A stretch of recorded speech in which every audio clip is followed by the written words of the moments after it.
En plein cœur de l'été, Télématin a été secoué par une polémique. Son animateur Thomas Soto a été la cible de lourdes accusations. L'émission n'est pas ressortie fragilisée. Preuve en est, les Français ont permis à la matinale de France 2 de battre un record d'audience le jeudi 25 juillet 2024. Télématin attaqué.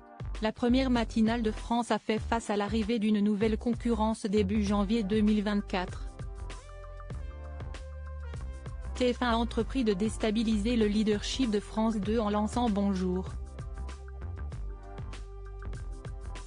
La Une a choisi de confier les commandes de sa nouvelle matinale à Bruce Toussaint, débauché de BFM Télévisions.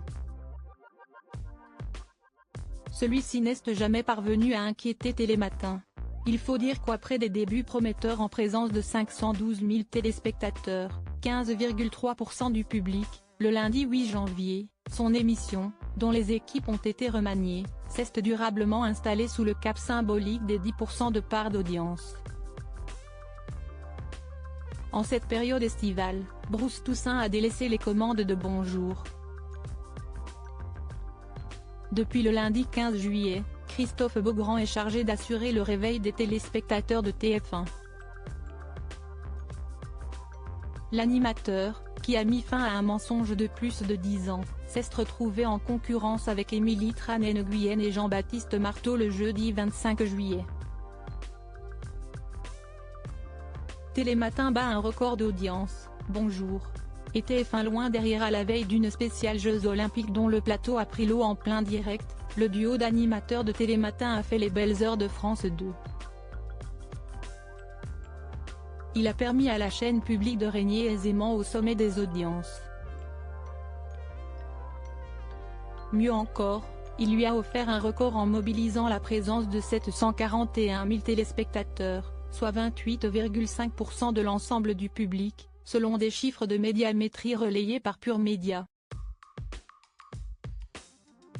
La matinale, autrefois présentée par William Lémergie, qui pourrait bien se marier avec Sophie Davant, et Laurent Bignola, a signé sa meilleure performance depuis l'arrivée de Bonjour. Sur TF1. Sur cette dernière, Christophe Beaugrand s'est limité à la présence de 222 000 téléspectateurs. En établissant sa part de marché à 8% auprès de l'ensemble du public, la Une s'est classée très loin derrière sa concurrente directe.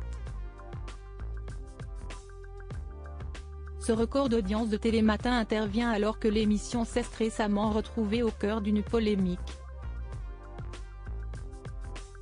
Thomas Soto, chargé de l'animer du lundi au jeudi, a été la cible de lourdes accusations. Son attitude en coulisses a été dénoncée. D'anciens et actuels collaborateurs de la matinale de France 2 l'ont décrit comme tyrannique. L'animateur s'en est défendu et s'est dit blessé par les critiques.